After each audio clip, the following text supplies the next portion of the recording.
about Albert Einstein. Albert Einstein made a statement.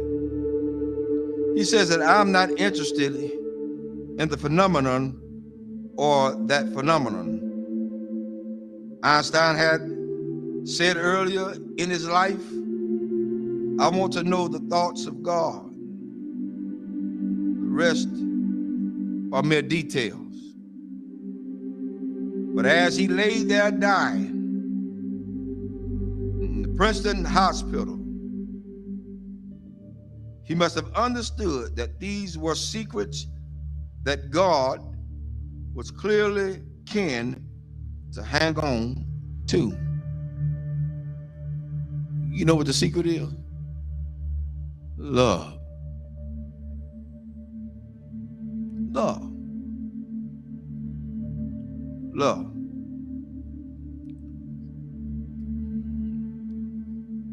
I'm going to share something tonight with everybody, and hopefully it'll hit close to home. To understand the mind of God is to understand the power of love. God is love. 1 John 4:8 says that God is love. Without love, there would be no forgiveness. Without love, there would be no structure. Without love, there would be no mercy. Without love, there would be no kindness.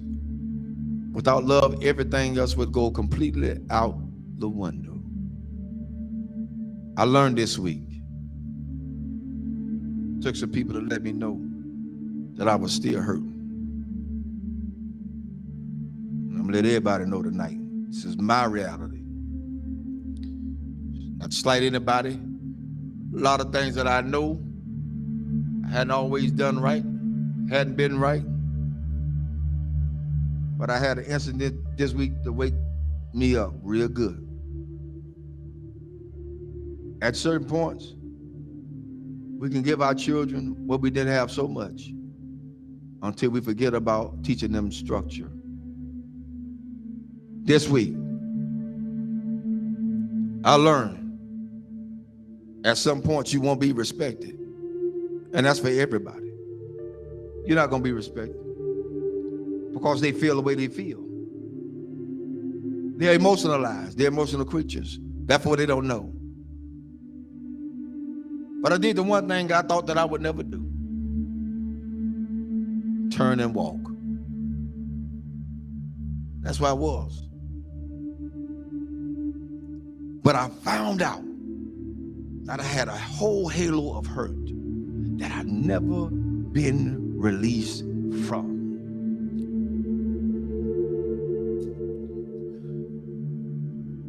My respect factor has never really been known because I never got it. Never got it. People say they respect you. Say they love you.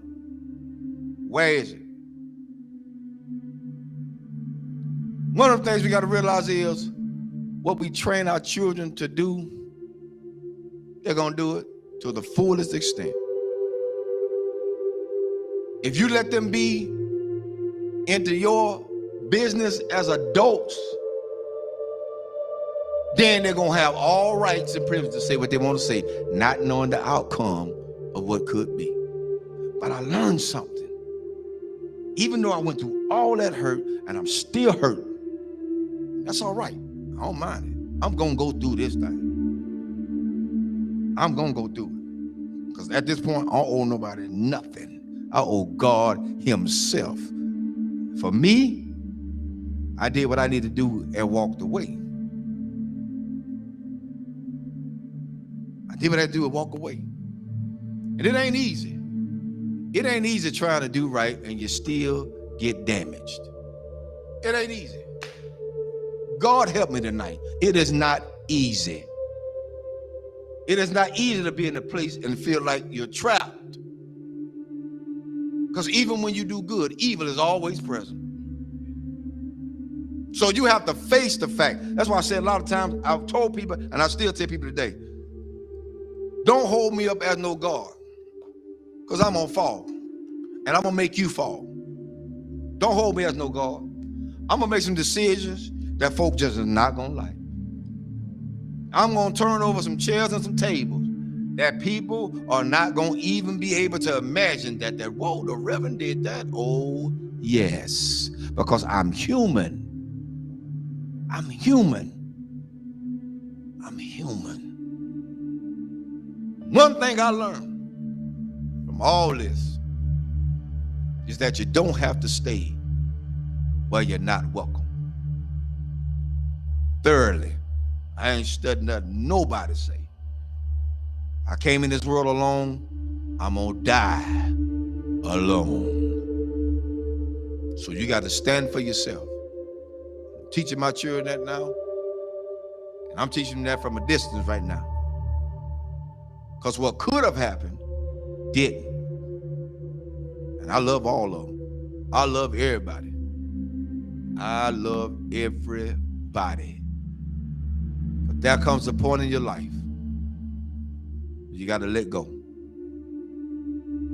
You got to let go. How long do you have to put up with a lot of stuff? You did your part. You did what you can do. Now it's time to let them go. A lot of parents out there suffering now, and I'm telling all parents out there now, you done did all you could with your child. They're in their adulthood. They think they know it all. They done seen the world. They got more sense than you. Let them go. Release them in the Lord's hand. If you get in the way, you get in the way of God's hand. Get out the way. Because whatever God got for them, that's what he's going to get. Well, that's how it is. Children shouldn't be involved in the parents' business. Amen. I'll say it again. Children should not be involved in their parents' business. Whatever go on between those two, that's their problem. Not the children. But the children are affected by it. But guess what? It's up to those parents to sit the children down and talk to them together, not apart. Together. Together. You want to stop a whole lot of confusion? Talk about it together. You don't want to break down the communication? Talk about it together. At this point for me going forward, that's what we're going to do. And if they can't do that,